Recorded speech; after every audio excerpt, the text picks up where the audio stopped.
Here at Cataloged Clutter, we spend time with overlooked basketball cards. Basketball.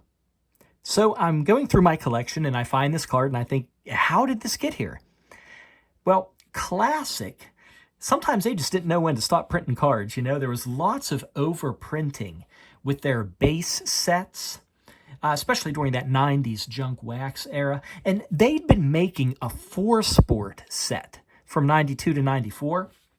But 4 sports clearly wasn't enough for them in 1995. That brings us to where this card came from, the 1995 Classic 5 Sport. And that's how this Derrike Cope found its way into my basketball card collection. But it did remind me to respect the effort of trying to keep the tradition of the multi-sport set going.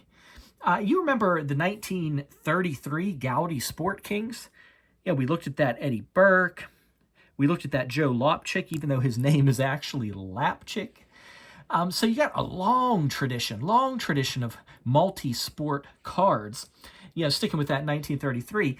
In this classic set, you're not going to have dog sled racing, and you're not going to have billiards. No, the 5 sports: basketball, football, baseball, hockey, and NASCAR. So it doesn't hurt to be reminded that this set exists. It's a fun, affordable set. In addition to this Derrike Cope card, which clearly is the highlight of the set, you have Kevin Garnett, Damon Stoudemire. You got the other members of that particular draft year. There's Steve McNair, Cordell Stewart, Nomar Garcia-Pera, Dale Earnhardt. Now, the hockey cards are unfortunately pretty weak, but maybe I'm missing something there. Let me know if I am. The set ends with some established stars like Shaq and Alonzo Mourning, Barry Bonds, Emmett Smith. Really neat set of cards.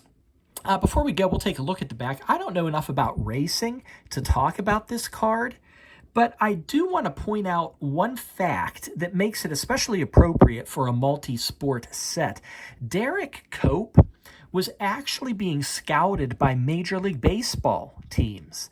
Then there was a knee injury that ended his chances of making the pros. That's when he became completely dedicated to racing. So once again, respect to Classic here for at least trying to keep that multi-sport tradition going and even expanding their 4-sport set to 5 sports here in 1995. And a reminder to subscribe to our channel, where we spend more time than we should with overlooked basketball cards. Yep, basketball. But sometimes the sports do collide, I guess, in these multi-sport sets. Hey, thanks for watching. We'll see you later. Bye-bye.